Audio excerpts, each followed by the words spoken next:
Good morning, student. I am Professor R.S. Uppal. Today is my 19th lecture in statistics, in which we will be discussing correlation. Before discussing the correlation, we should know what is covariance and how to calculate covariance. There are two formulas of covariance. First of all, we will calculate covariance by using actual mean. Second, when mean is in decimal, we can go for a direct method also. When actual mean is there, covariance COV x, y, that means covariance of x, y will be equal to summation of dx dy over n, where dx is nothing else x minus x bar and dy is y minus y bar. When actual mean is in decimal, then we should avoid this formula and use the formula covariance x, y should be equal to sigma of xy over n minus sigma x over n minus into sigma y over n. Note covariance के दो फार्मूले होते हैं. एक one, जब हम actual mean लेते हैं, covariance of X comma Y is summation of dx dy over n. dx की वैल्यू जो कैलकुलेट करेंगे x minus X bar actual mean, dy is equal to y minus y bar. But अगर actual mean decimal में हो तो we avoid this formula. हमें दूसरा formula use करना चाहिए. Covariance x, y is summation of x upon x into y divided by n minus summation of x over n summation of y over n. अब हम देखेंगे कि question को approach कैसे करना है. बेटे ये वाला जो फॉर्मूला यूज होगा, ये तभी यूज होगा जब मीन जो है वो डेसिमल में नहीं है. जैसे इस एक एग्जांपल हमने जस्ट लिया, 15 टोटल है इसका और टोटल डाटा इज 5, 1 2 3 4 5. इसका मीन क्या होगा? Mean will be 15 upon 5, that will B 3. Since it is not in decimal, decimal में नहीं है तो आपको ये यूज करना है. अगर आप डाटा डेसिमल में आ जाता, मान लो 3.4 आ जाता, तो तब आप डायरेक्ट मेथड यूज कर दे. So that similarly for the Y,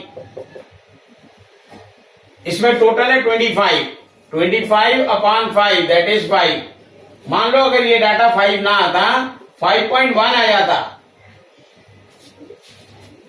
तो देन आप ये वाला मेथड यूज कर दें. अगर 5 है, 3 है, तो we will use this. But in case 3.1, 3.5 है और 5.1 है, तो we will use this method. Reason behind, इससे कैलकुलेशन डायरेक्टली बहुत इजीली निकाली जा सकती है अगर डेसिमल में नहीं है. अगर डेसिमल में है तो कैलकुलेशन डिफिकल्ट होगी, डायरेक्ट मेथड यूज करेंगे हम. और dx और dy निकालने के लिए हम क्या करेंगे, जो dx है बेसिकली वो जो x डाटा है उसको मीन से माइनस कर देंगे, और जो y डाटा है उसको y वाले मीन से माइनस करेंगे. x वाले के लिए x वाला मीन लेना है, y वाले के लिए y वाला मीन लेना है, और जस्ट सिंपली माइनस करके dx का टोटल और dy का टोटल, ये हमेशा एक्चुअल मीन में 0 आएगा. और dx dy इसके बाद हम निकालेंगे मल्टीप्लाई करके, इसका टोटल यूज किया जाएगा. Now let us take one question to explain covariance. Find covariance between x and y. The data is x is this, y is this. The total of the data is 25 and 30. Now first of all we will calculate the mean, that is x bar is summation of x over n. Mean जो आपको निकालेंगे x का total करके divide by the n. n is number of items, 1 2 3 4 5. there are 5 items, 5 से divide करना होगा. Summation is 25 over 5 comes to be mean is 5.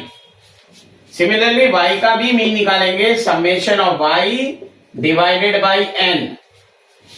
summation of y is 30. 30 divided by 5, it becomes 6. x bar mean x का 5 आ गया, y का 6 आ गया.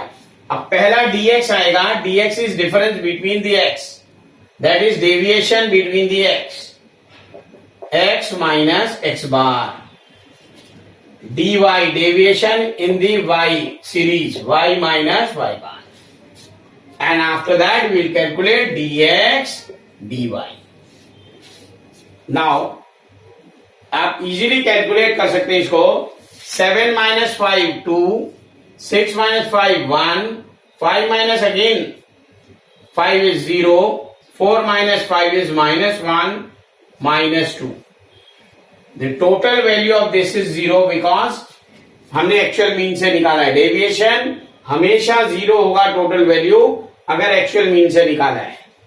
dy 4 minus 6 -2, 5 minus 6 -1, 6 minus 6 is 0, 7 minus 6 is 1, 8 minus 6 is 2. This is also 0. dx dy 2 into 2 -4, 1 into 1 -1 because ये negative एक है, ये negative एक है. Negative into positive is always negative, negative into positive is always negative. 0 0 0 आ गया. 1 and -1 का multiple -1, 2 and 2 का multiple is 4 और माइनस का निशान बिकॉज एक माइनस है. इसको टोटल करेंगे 10 -10. Now we'll calculate coefficient of covariance between x and y. That is, covariance can be calculated. Formula is summation sigma dx dy over n. dx and dy का total multiple है -10. That is -10 divided by 5 comes to be -2. तो covariance आ गया -2. अब हमने first formula क्यों use किया update. जब हम मीन निकाल रहे हैं तो हमने देखा कि इसमें मीन डेसिमल में नहीं है तो we can use the first formula. अगर मीन डेसिमल में होगा तो we will use second formula. Let us take one question for where mean is in decimal. एक क्वेश्चन हम लेते हैं जिसमें मीन डेसिमल में हो. Now let us take another question. Question number 2. Calculate covariance of the following data. The data is given x and y. The total of the values of the x and y we have to find out. इसकी value total आ रही है 55, इसकी 74. Now first of all we will calculate x bar and y bar. अगर x bar and y bar हमारा decimal में आता है तो definitely we will not use deviation method, we will use direct method. X bar is summation of X divided by N. 55 divided by 10 that is 5.5. Y bar is again 74. 74 divided by 10 that comes to be 7.4. Since it is on deviation, since ये decimal में है हम direct deviation method नहीं इस्तेमाल करेंगे, direct method use करेंगे. Direct method में x और y दोनों मल्टीप्लाई किए जाते हैं. 6 into 3 18, 12 7 जा 84, 9 2 जा 18, 5 8 जा 40 and similarly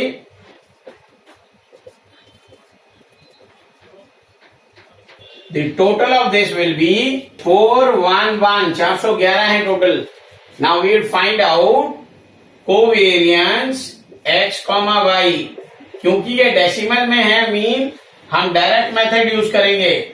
sigma X Y over N minus sigma of X upon N sigma of Y upon N. अब इसमें कॉरस्पॉन्डिंग वैल्यू पुट करेंगे. सिग्मा एक्स वाई की वैल्यू देखो 411 है. 411 over N is 10 minus sigma X की value 55 है, that will be 55 upon 10 and similarly 74 upon 10. On calculating this 41.1 minus 5.5 7.4 ये multiply करके फिर माइनस कर देना है, वैल्यू आ जाएगी आपकी 0.4। तो ये कैलकुलेट हमने बेटे सेकंड मेथड से इसलिए किया क्योंकि मीन जो है वो डेसिमल में है। अगर हम वो यूज करते आंसर जरूर आ जाता, बट कैलकुलेशन बहुत ज्यादा टीडीएस, बहुत ज्यादा दिक्कत वाली होती। तो अवॉइड द दिक्कत, we do use direct method. Student, ये क्वेश्चन एक आपके प्रैक्टिस के लिए है, इसका answer we will be discussing in the next video. Question है find the covariance of the following data, the data x as well as y. Meet you in the next video. Till then, goodbye.